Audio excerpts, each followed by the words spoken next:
Assalamualaikum warahmatullahi wabarakatuh. Halo semuanya teman-teman, selamat malam, selamat datang kembali di channel Ilo Bercerita dan masih bersama saya Ilo. Dimanapun teman-teman berada, semoga teman-teman selalu dalam keadaan sehat dan berbahagia. Amin, amin ya robbal alamin. Doa yang terbaik untuk teman-teman semua pokoknya sehat, sukses, bahagia, banyak uang lengkap pokoknya. Kalau berdoa emang harus yang lengkap ya biar dapat semuanya. Amin. Dan pada kesempatan yang baik ini kami akan membawakan kisah dari penulis favorit kita semua yaitu Isyawara Senja. Kisah-kisah dari Isyawara sangat menarik ya untuk disimak, tapi sebelum kita masuk ke dalam kisahnya, buat teman-teman mungkin yang belum subscribe bisa diklik dulu tombol subscribe-nya. Jangan lupa lonceng notifikasinya dinyalakan agar teman-teman selalu mendapatkan notifikasi dari konten-konten yang akan kami upload di setiap harinya. Untuk channel Ilo Bercerita, kami upload setiap hari teman-teman ya, setiap malam jam 9 malam waktu Indonesia bagian Barat. Dan gak pakai berlama-lama lagi ya, gak pakai basa-basi kepanjangan, langsung saja kita masuk ke dalam kisahnya. Kita menuju ke Jawa Tengah. Misteri Mbak Parti, si dukun pijat.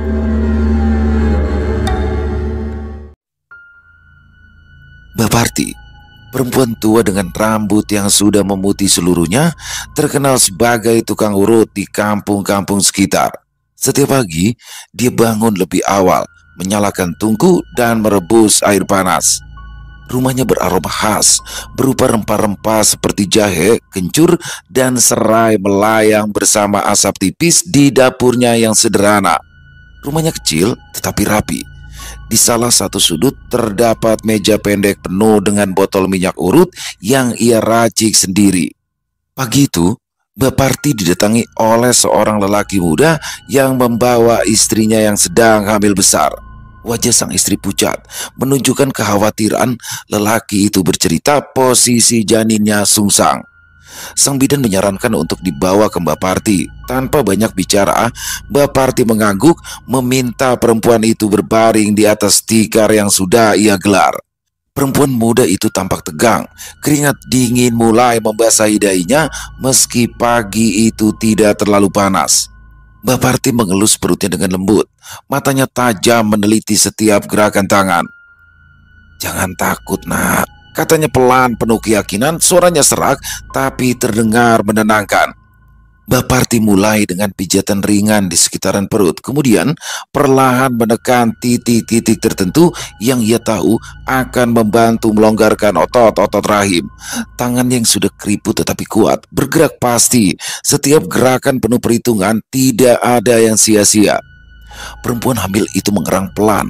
Saat Mbak Parti mulai memijat lebih dalam, Mbak Parti lagi-lagi menyuruhnya tetap tenang. Ia tahu kapan harus menekan dan kapan harus memberi ruang. Beberapa kali, Mbak Parti meminta perempuan itu untuk menarik nafas panjang dan menghembuskannya perlahan. Suasana hening. Hanya terdengar detak jam dinding yang lambat dan sesekali suara angin di luar rumah. Setelah beberapa saat, Mbak Parti mulai memutar perut perempuan itu. Gerakan tangannya lebih kuat sekarang. "Bayinya sudah pindah posisi," gumamnya dengan suara rendah. Lelaki yang tadi berdiri di sudut ruangan mendekat dan mengintip dengan cemas. Mbak Parti tersenyum tipis, seolah ingin meyakinkan bahwa semuanya akan baik-baik saja. Pijatan Mbak Parti berlanjut hingga hampir 1 jam lamanya. Di akhir sesi, dia meminta kepada perempuan itu agar berbaring tenang selama beberapa saat. Wajahnya terlihat mulai lebih cerah. Meskipun ia tampak lelah, suaminya mengucapkan terima kasih berulang kali, tapi Mbak Parti hanya mengangguk kecil. Setelah memastikan semuanya baik-baik saja, Mbak Parti berdiri, menyekat tangannya dengan kain lap yang sudah usang. Ia membuka salah satu botol minyak urut lalu mengoleskannya di punggung perempuan itu. Minyaknya berbau tajam, campuran dari beberapa jenis akar-akaran yang memang sudah ia ramu sejak lama. "Minyak ini untuk menguatkan tubuhmu. Pakai setiap malam sebelum tidur," pesannya singkat. Mbak Parti kemudian berjalan ke dapur, mengambil segelas air yang sudah ia rebus lalu menyerahkannya kepada si perempuan. "Minumlah.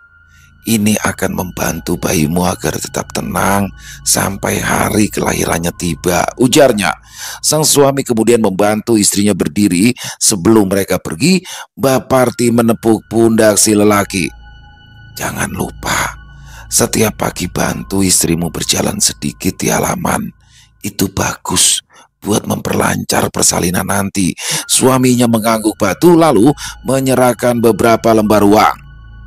Setelah keduanya meninggalkan rumah, Mbak Parti kembali duduk di atas tikarnya. Ia menarik nafas, pandangannya menerawang jauh keluar jendela. Usianya sudah tidak lagi muda, tapi setiap hari selalu saja ada yang datang. Sayang, tidak ada anak yang berminat untuk meneruskan kemampuannya. Tetapi Mbak Parti, perempuan tua dengan wajah berkeriput dan mata yang tampak lelah, sebenarnya dikenal bukan hanya sebagai tukang urut biasa. Di balik reputasinya sebagai penyembuh kampung, tersimpan rahasia kelam yang hanya diketahui segelintir orang. Banyak perempuan muda yang datang kepadanya dengan satu tujuan, menggugurkan kandungan yang tidak diinginkan. Saat tengah malam, seorang perempuan muda mengetuk pintu rumahnya. Wajahnya pucat, tubuhnya gemetar. Ia berdiri kaku di ambang pintu, seolah menimbang setiap langkah yang baru saja ia ambil. Tanpa berkata-kata, Mbak Parti membuka pintu lebih lebar, memberi isyarat untuk masuk. Ruangan kecil itu masih beraroma rempah seperti biasa, namun kali ini terasa lebih berat, seolah ada sesuatu yang lebih dari sekedar pijatan biasa. Duduk, perintah Mbak Parti singkat. Suaranya rendah tetapi tegas, tidak memberikan ruang untuk protes. Perempuan muda itu duduk di atas tikar yang sudah digelar, matanya menunduk ke lantai. Tanpa basa-basi, Mbak Parti mengamati perut perempuan itu. Sudah berapa lama? Tanyanya sambil menyekat tangannya dengan kain lapusang. Perempuan di depannya menjawab dengan suara hampir tak terdengar. 2 bulan. Mbak Parti mengangguk kecil, lalu beranjak menuju meja kecil di sudut ruangan. Di atasnya ada deretan botol-botol kaca berisikan cairan dan minyak yang ia racik sendiri. Tangannya yang gemetar dengan cekatan memilih satu botol, menuang isinya ke dalam mangkuk kecil. Cairan berwarna kehitaman, baunya tajam menyengat. Berbaring, ujarnya lagi. Perempuan muda di depannya, meskipun ragu, langsung mengikuti perintah tanpa sepatah kata. Matanya terus melirik ke arah pintu, seolah mencari jalan keluar. Tapi dia tahu ini adalah satu-satunya pilihan yang tersisa. Mbak Parti duduk di sampingnya. Tangan yang kasar mulai memijat perut si pasien. Sentuhannya tidak lagi selembut biasa, melainkan penuh tekanan hampir brutal. Setiap gerakan tangannya presisi, seolah dia tahu betul apa yang harus dilakukan untuk mencapai tujuan yang diinginkan.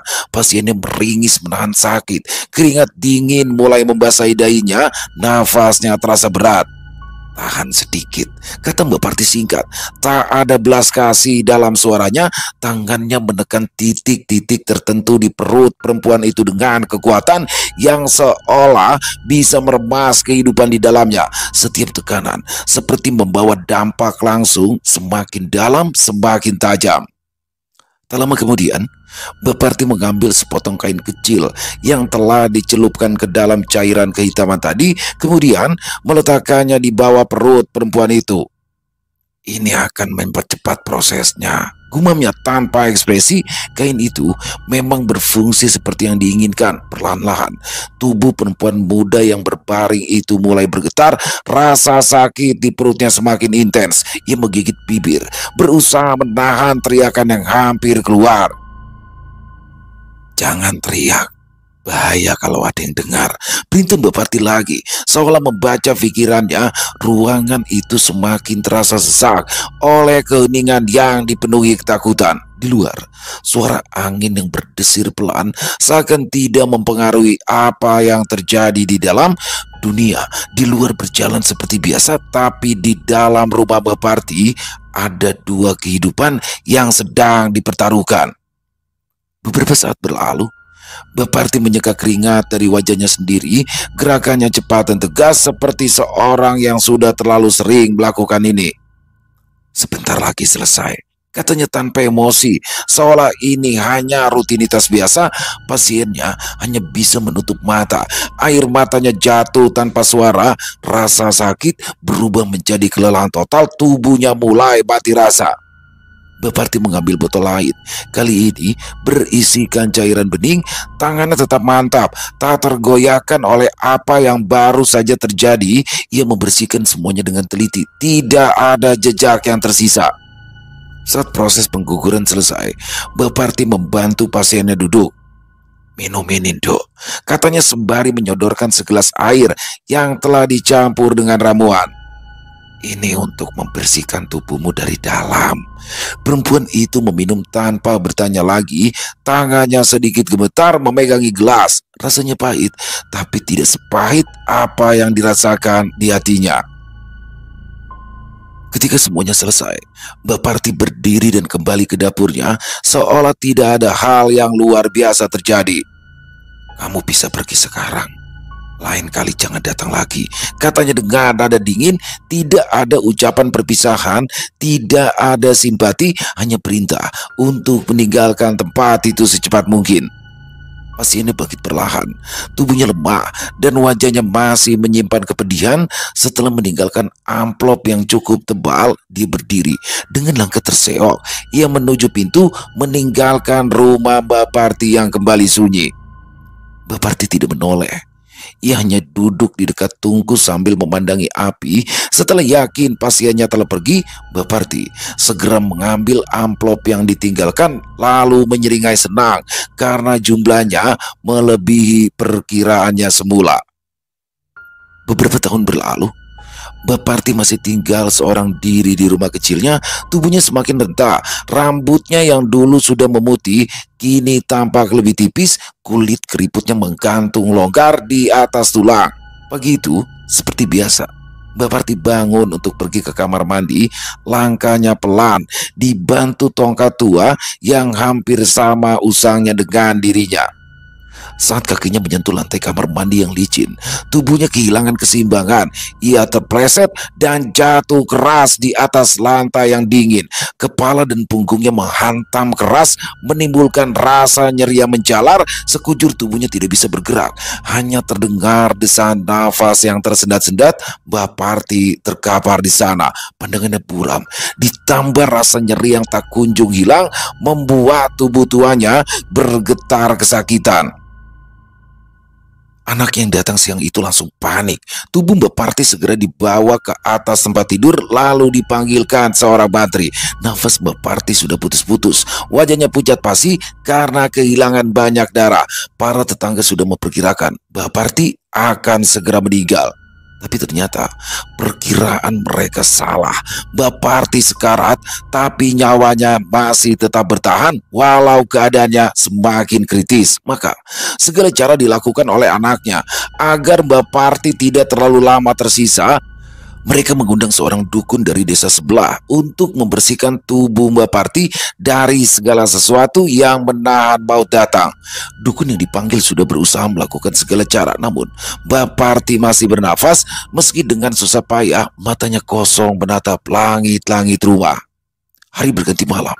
Anak-anaknya sudah mulai putus asa. Satu-satunya harapan yang tersisa adalah meminta bantuan dari seorang kiai terkenal yang tinggal cukup jauh di kota yang berbeda. Kiai Somad tiba menjelang senja.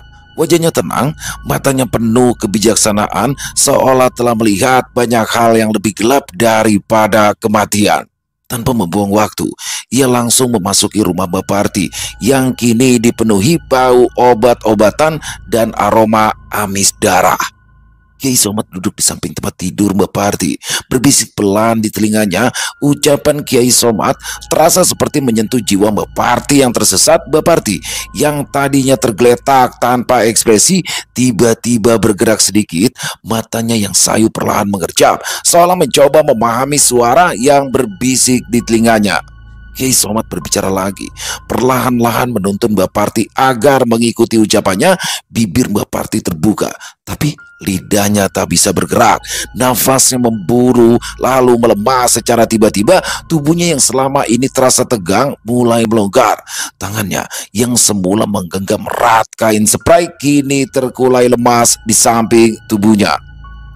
Wajahnya yang semula dipenuhi dengan penderitaan kini berubah tenang, seperti orang yang baru saja dilepaskan dari belenggu berat. Mbak Parti akhirnya pergi setelah menderita cukup lama. Anak Mbak Parti dan warga mengurus jenazah Mbak Parti dengan hikmat. Banyak yang berduka karena perempuan yang dulu banyak menolong mereka saat sulit melahirkan kini telah meninggal dunia. Mereka sangat menghormatinya. Terlebih lagi orang-orang yang tidak tahu apa yang dilakukan Mbak Parti untuk menambah penghasilannya. Uang yang selama ini didapatkannya dikumpulkan lalu dikirimkan kepada Samsul. Dia sengaja mengirim Samsul sekolah ke kota dengan alasan agar bisa sekolah lebih tinggi. Akan tetapi alasan sebenarnya agar Samsul tidak tahu menahu tentang pekerjaannya yang lain. Bisa dikatakan niat Mbak Parti berhasil. Samsul berhasil masuk perguruan tinggi. Dia bahkan bekerja di sebuah perusahaan yang mampu memberikan gaji layak sehingga bisa bertahan hidup di kota. Samsul juga telah menikah dan memiliki 2 orang anak. Akan tetapi mereka tidak mengontrak di sana. 2 minggu setelah Mbak Parti dimakamkan, mendadak Samsul berkeinginan untuk kembali tinggal di desa. Tabungannya sudah cukup untuk membuka usaha sehingga tidak perlu lagi bekerja di perusahaan milik orang lain. Samsul berunding dengan istrinya. Mereka berdua sepakat untuk membongkar rumah tua peninggalan Mbak Parti lalu dibangun kembali agar lebih layak huni. Rumah kecil itu penuh dengan kenangan, tapi Samsul tidak merasa terikat. Baginya, rumah itu hanyalah bangunan tua yang harus dibangun ulang sebelum mereka pindah ke sana. Samsul berdiri di depan rumah ibunya, matanya menyapu tiap sudut bangunan yang reot, dinding bambu yang sudah rapuh, atap genteng yang sebagian besar bocor, dan halaman yang ditumbuhi rumput liar. Samsul menghela nafas, lalu memanggil beberapa pekerja yang juga tetangga ibunya di desa tersebut. "Mau dibongkar saja, Sul?" tanya salah satu tukang. Wajah mereka tampak ragu, mengingat si pemilik sebelumnya baru meninggal beberapa minggu yang lalu. Samsul yang tidak pernah percaya pada hal-hal mistis hanya mengangguk.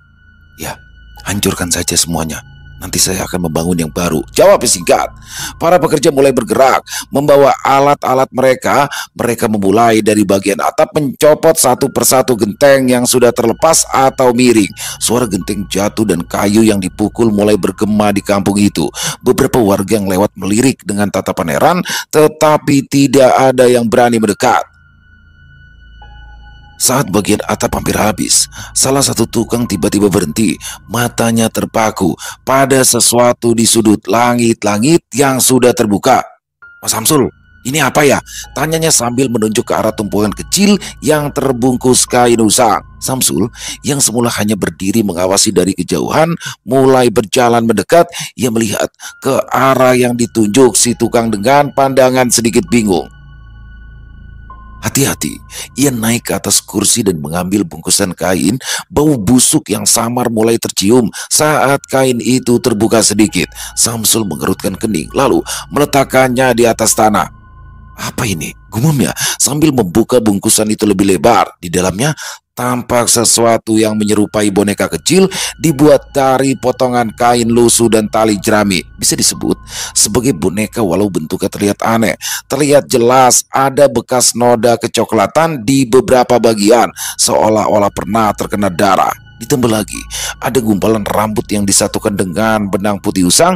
Samsul membuang nafas pelan, merasa perutnya sedikit mual. "Buat apa ibu menyimpan barang seperti ini?" katanya pada diri sendiri.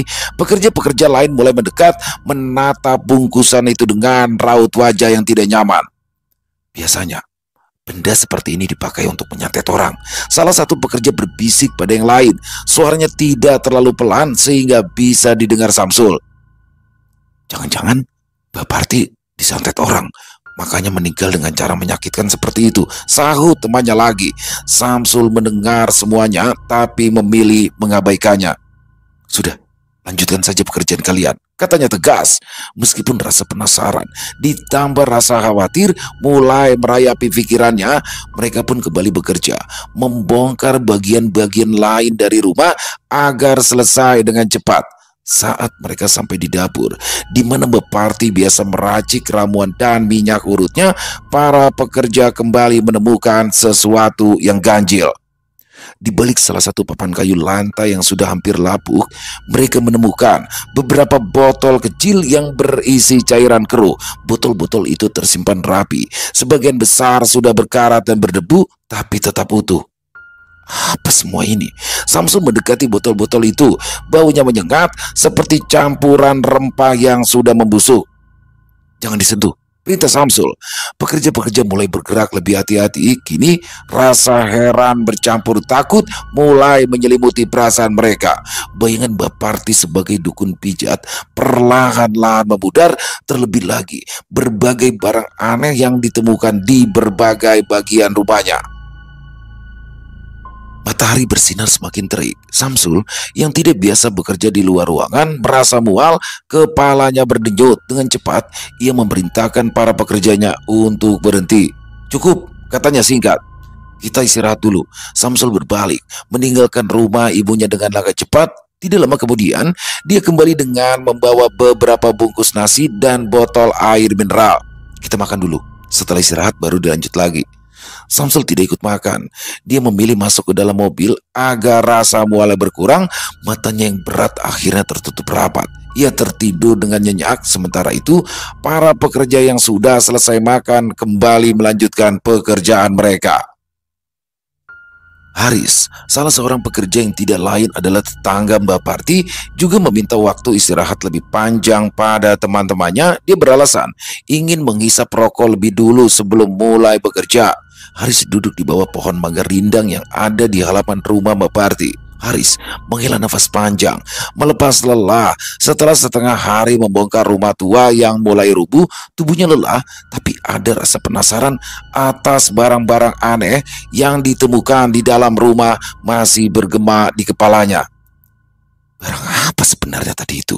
Pikirnya sambil memainkan korek api. Tiba-tiba saja, dari arah belakang, seorang perempuan tua berjalan menghampirinya. Langkahnya pelan, tertati-tati, matanya tampak tajam menatap Haris.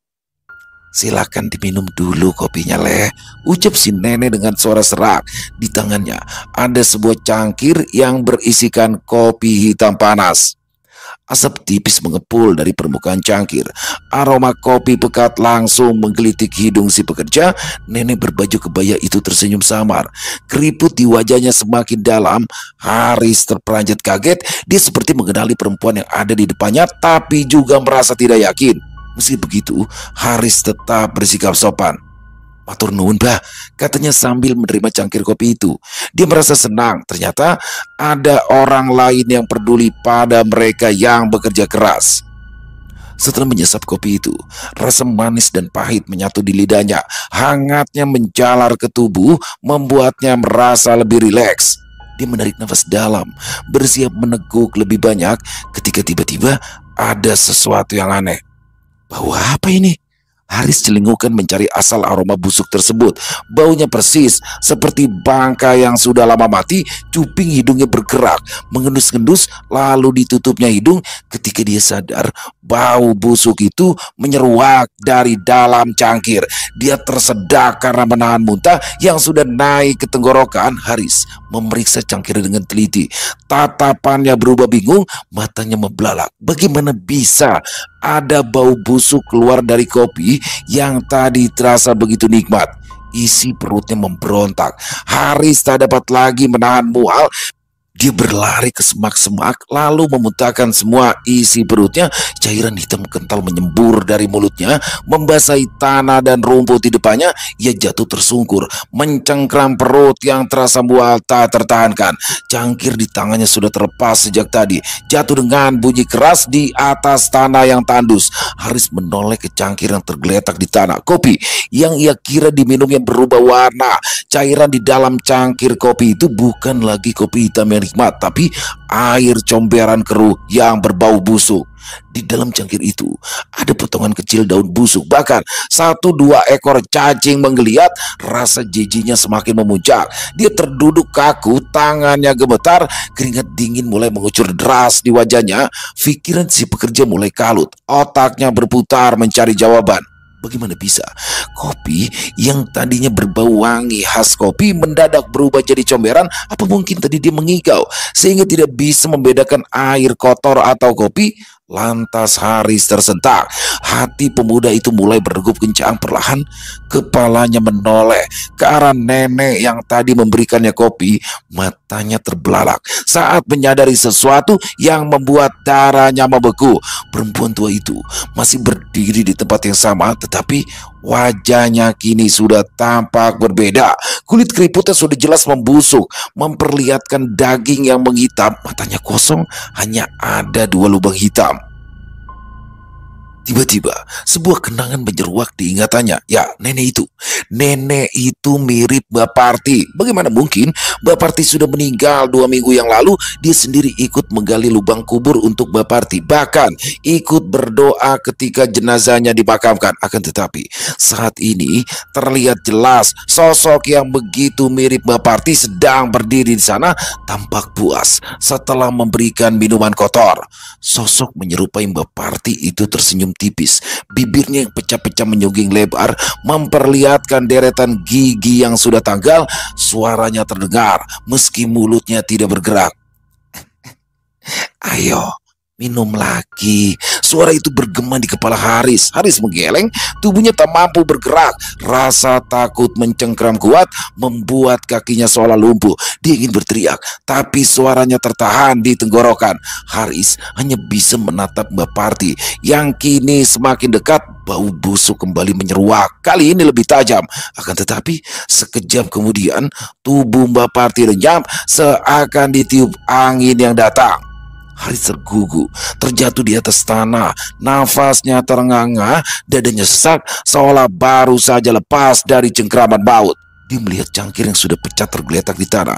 Cairan busuk itu masih mengalir dari dalamnya, menyerap ke dalam tanah yang kering. Tanpa berkata-kata lagi, dia bangkit dengan gemetar, berlari meninggalkan tempat itu. Tak ada penjelasan yang masuk akal yang bisa menjelaskan apa yang baru saja terjadi. Yang Haris tahu hanyalah satu: dia baru saja bertemu dengan sesuatu yang tidak seharusnya ada di dunia ini. Hantu Mbak Parti. Keesokan harinya, tak seorang pun para pekerja yang mau kembali ke rumah Mbak Parti. Mereka semua meninggalkan tempat itu, menyisakan rumah yang sudah setengah roboh. Walau Samsul memohon-mohon pada mereka, Samsul bahkan menawarkan upah yang lebih tinggi. Mereka semua kompak menolak. Cerita mengerikan yang dialami Haris kemarin membuat mereka semua kapok. Bisa saja nanti mereka yang akan mendapat nasib buruk serupa, bertemu hantu Mbak Parti yang mengerikan. Sementara itu, di rumah lain, tapi masih di kampung yang sama, ketika azan maghrib sudah berlalu, Nuning memutuskan untuk pergi mandi. Air dingin mengalir dari pancuran, membasahi tubuhnya yang lelah. Kamar mandi kecil itu sunyi, hanya terdengar gemericik air yang jatuh ke lantai. Langit di luar sudah gelap. Suasana berubah lebih hening dari biasanya. Saat Nuning membasuh wajahnya, tiba-tiba saja suasana berubah ganjil. Udara di sekitaran menjadi dingin, menusuk tulang. Pancuran air berhenti sejenak. Suara gemericik yang biasanya mengisi keheningan mendadak hilang. Nuning membuka matanya. Tepat di depan pancuran berdiri sosok yang membuat darahnya berdesir. Seorang nenek berkulit pucat dengan rambut putih kusut sedang berdiri di sana. Bajunya kusam, tubuhnya basah kuyup, mata cekungnya menatap Nuning tanpa ekspresi. Nuning mundur, jantungnya berdegup kencang. Ia mengenali, ya, sosok itu adalah sosok Mbak Parti. Tetapi Mbak Parti sudah meninggal beberapa minggu yang lalu.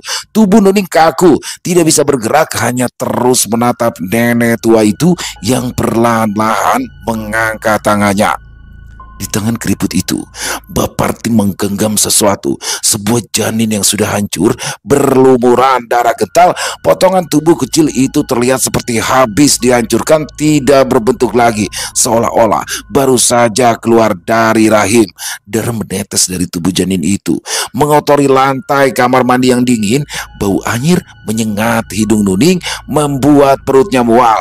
Nuning menjerit keras, suaranya menggema di seluruh rumah. Ia berlari ke pintu, mencoba membuka, tapi gagang pintu mendadak terasa seperti bergeras. Pintu terkunci rapat. Dia memukul-mukul pintu dengan kepalan tangannya, berharap ada yang mendengar. Tolong, tolong, jeritnya putus asa. Nafasnya mulai terengah, dipenuhi rasa takut. Rudi, suaminya, yang sedang duduk di ruang tengah bersama ibunya, langsung terkejut kala mendengar suara teriakan dari arah kamar mandi. Dia berdiri, melompat dari kursi, dan berlari ke arah kamar mandi, diikuti oleh ibunya. Nuning, Nuning, ada apa?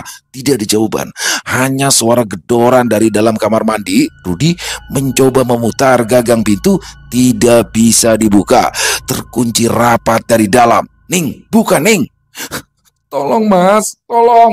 Jeritan Nuning semakin nyaring karena panik. Rudi ikut berteriak, Nuning, buka pintunya. Tapi tidak ada respon, selain tangisan ketakutan dari dalam kamar mandi. Dengan nafas tersengal, Rudi mundur sedikit, lalu menghantam pintu dengan bahunya. Pintu kayu itu bergeming. Dia memukul lagi, kali ini lebih keras. Setelah beberapa kali hantaman, pintu kamar mandi itu akhirnya jebol. Kayu-kayunya patah berantakan. Rudi dan ibunya langsung masuk ke dalam kamar mandi. Di sana mereka menemukan tubuh Nuning terduduk di sudut kamar mandi. Tubuhnya gemetar hebat, matanya melotot ketakutan, wajahnya pucat pasi. Dia menunjuk ke arah pancuran dengan tangan gemetar. Baparti, Baparti, dia di sini. Dia bawa-bawa janin. Rudi menatap pancuran itu, tapi tidak ada siapa-siapa. Air mengalir seperti biasa. Tidak ada sosok nenek tua ataupun janin seperti yang disebutkan Nuning. Tetapi ada bau busuk yang samar-samar masih tersisa di udara, membuat Rudi mengerjitkan hidung. Lantas dia memeluk istrinya, berusaha menenangkannya. Sudah, tidak ada apa-apa, tenang ya. Rudi segera menggendong Nuning yang gemetar, membantunya memakai baju, lalu membaringkan Nuning di tempat tidur. Beberapa jam setelah kejadian di kamar mandi, Nuning tetap terbaring lemas di atas ranjang. Wajahnya masih pucat, matanya kosong menatap langit-langit. Rudi duduk di tepi ranjang, memegang tangan istrinya yang dingin. Dalam hati, dia merasa prihatin, tapi tidak tahu harus berbuat apa. Sementara itu, ibunya, Bu Lasmi, berdiri di dekat ranjang, menatap Nuning dengan tatapan heran. Dia tidak mengerti kenapa menantunya menjerit ketakutan tanpa alasan. Suasana di dalam kamar terasa berat. Udara di sekitarnya seolah mengental karena ketegangan yang tak terucap. Sebenarnya kamu itu ada masalah apa sih, Ning? Bu Lasmi bertanya bingung.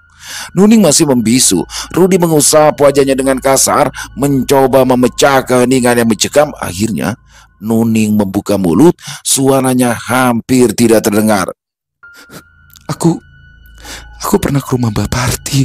Suaranya lirih, seolah menceritakan rahasia yang sudah lama terpendam. Rudi terdiam, hatinya berdegup kencang.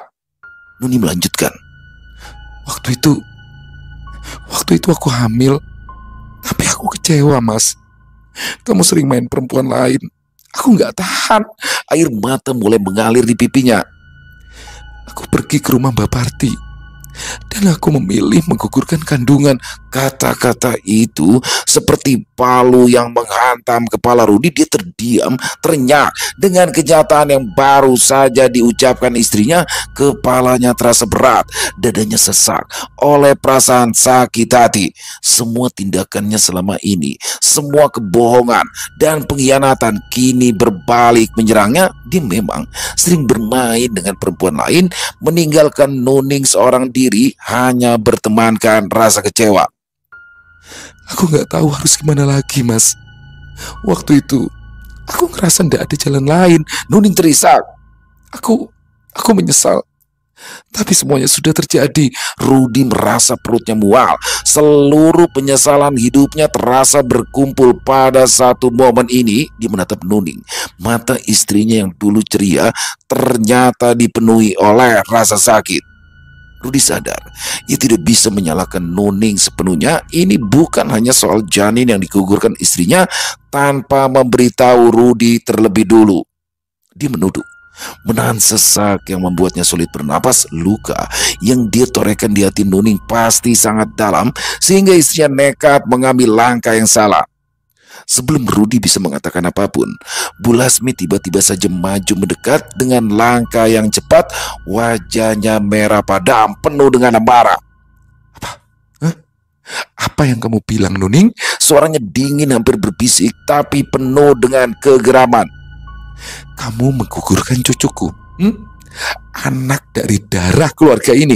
Nuning tidak bisa berkata apa-apa, hanya menangis dalam diam. Bu Lasmi menatap Rudi dengan tajam. Suaranya semakin tinggi. Dengar Rudi. Perempuan ini tidak pantas menjadi istrimu. Dia sudah berani menggugurkan anakmu. Ini perbuatan biadab. Kamu harus menceraikannya sekarang juga. Rudi tercengang. Dia tidak langsung menjawab. Dia memandang ke arah ibunya, lalu ke arah Nuning yang kini semakin terseduh-seduh.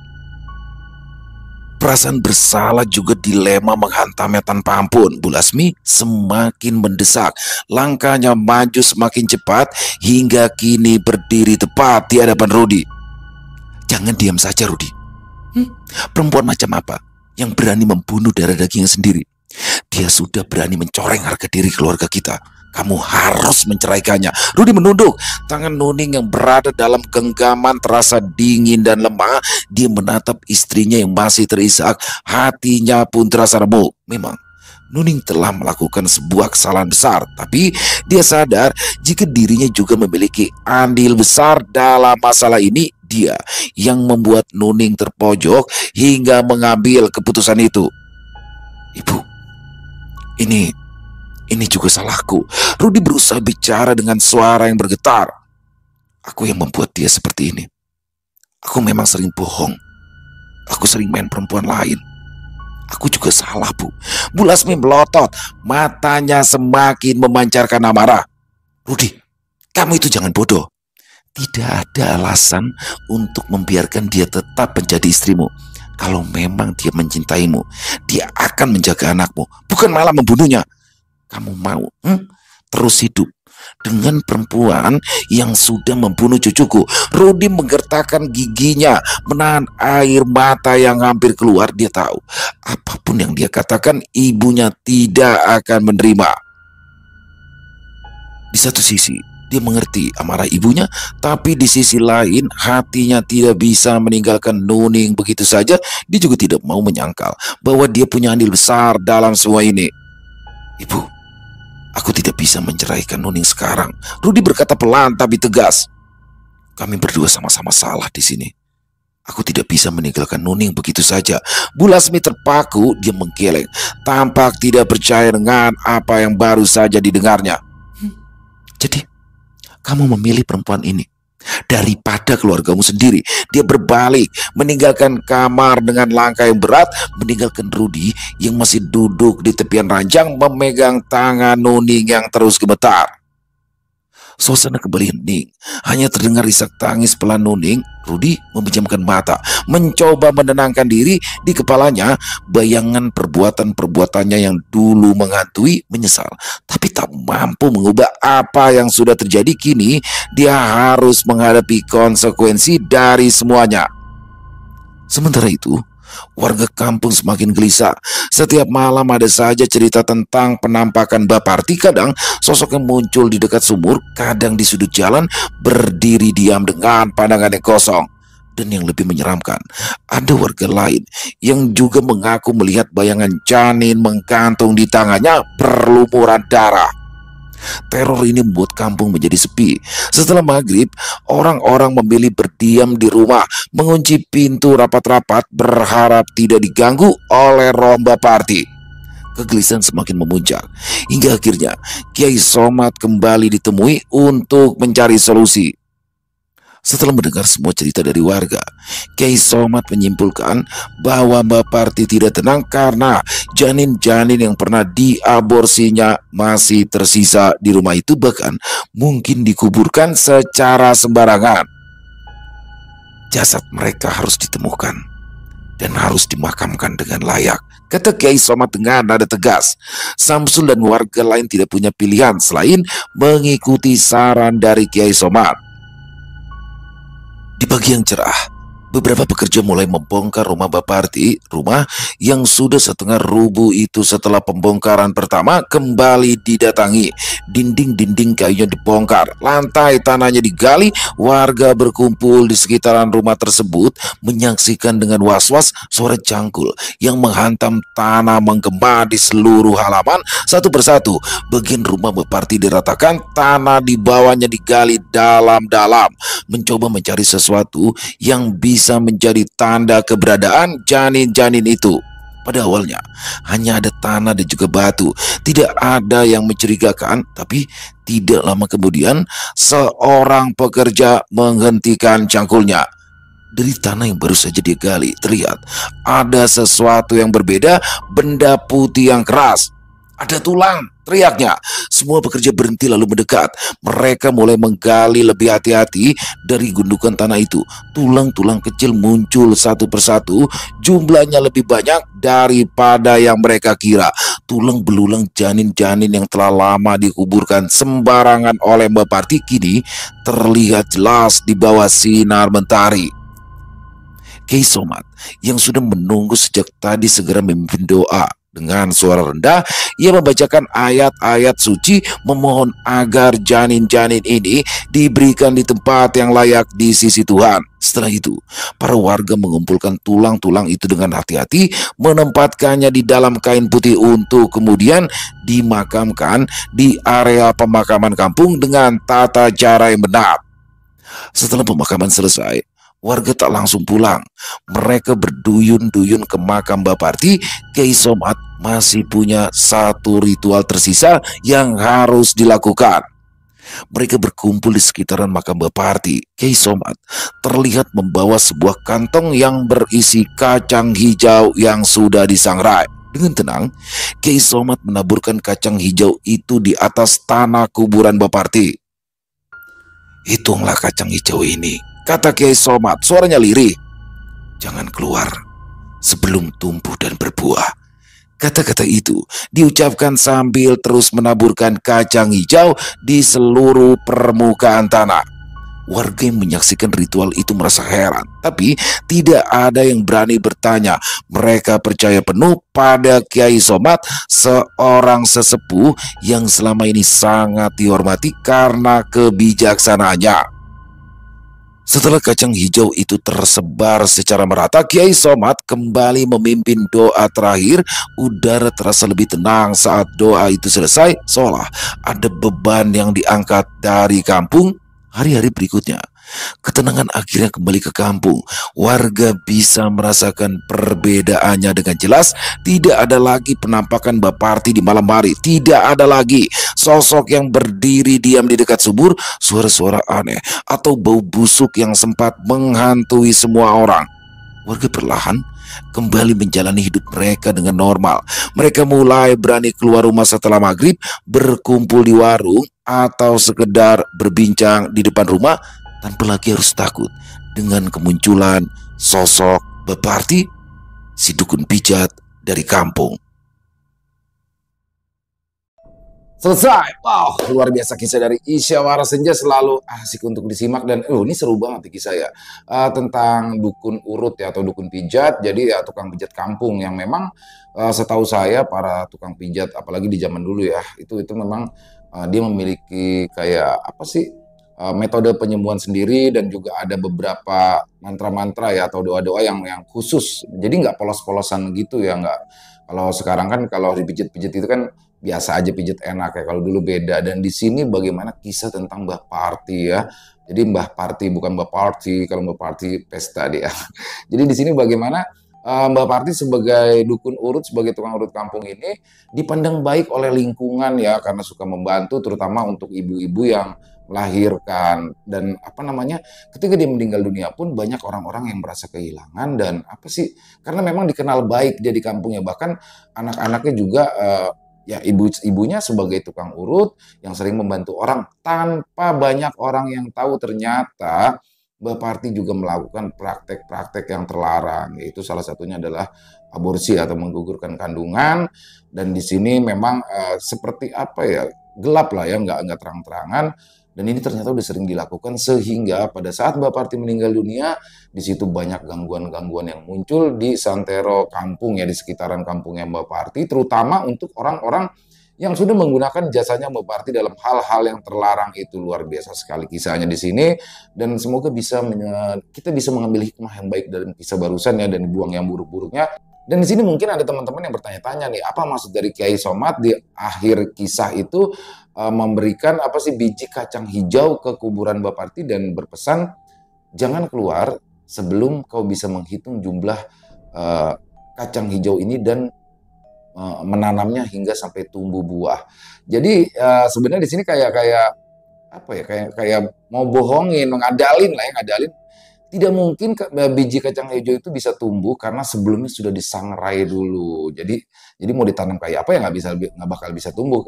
Apa namanya kan kalau kacang hijau itu jadinya toge ya teman-teman di situ. Jadi tujuannya Kiai Somad di situ begitu. Mungkin warga juga bingung, ngapain tuh Kiai Somad ngasihin kacang hijau. Jadi yang saya tangkap seperti itu, luar biasa sekali kisahnya. Dan sekali lagi terima kasih kepada Isyawara Senja atas kisahnya yang luar biasa, dan semoga kisah barusan bisa menghibur teman-teman semua para pecinta penikmat horor misteri, lebih khususnya lagi kepada para subscriber dari channel Ilo Bercerita. Dan buat teman-teman yang mungkin punya komentar lain ya, punya pendapat lain tentang kisah barusan, silakan bisa menuliskan di dalam kolom komentar ataupun hanya sekedar saling menyapa. Insya Allah kami akan menjawabnya satu persatu. Dan buat teman-teman yang suka dengan videonya bisa diklik tombol like-nya, tombol jempolnya, boleh juga dong di-share link videonya ke teman-teman yang lain agar juga ikut merasa terhibur. Dan oh ya, buat teman-teman mungkin yang baru bergabung atau yang sudah lama bergabung tapi lupa belum subscribe, bisa diklik dulu tombol subscribe-nya, jangan lupa lonceng notifikasinya dinyalakan agar teman-teman selalu mendapatkan notifikasi dari konten-konten yang akan kami upload di setiap harinya. Kami juga ingin mengucapkan terima kasih ya kepada seluruh teman-teman yang sudah selalu setia mendukung channel kami, yang sudah selalu hadir setiap harinya, karena teman-temanlah kami selalu bersemangat berkarya. Oh iya, buat teman-teman yang mungkin punya kisah horor misteri yang diangkat dari kisah nyata yang berdasarkan pengalaman pribadi, apabila mungkin berkenan untuk dibawakan di channel kami, silakan bisa mengirimkannya ke nomor telepon kami yang ada di sini, dan bebas. Dalam bentuk tulisan boleh, dalam bentuk rekaman suara boleh, pokoknya senyamannya teman-teman aja. Buat teman-teman yang sudah mengirimkan kisah, kami mengucapkan terima kasih. Dan di akhir kata, saya Ilo mengucapkan permohonan maaf apabila mungkin dalam pembawaan kisahnya barusan ada kata-kata saya yang salah, ataupun ada kata-kata saya mungkin yang kurang berkenan di hati teman-teman. Saya mohon dibukakan pintu maaf yang seluas-luasnya. Sampai berjumpa lagi di konten-konten kami selanjutnya yang pasti tidak kalah serunya, yang pasti tidak kalah horornya. Masih bersama saya Ilo di channel Ilo Bercerita. Salam sehat, sukses selalu untuk kita semua. Assalamualaikum warahmatullahi wabarakatuh.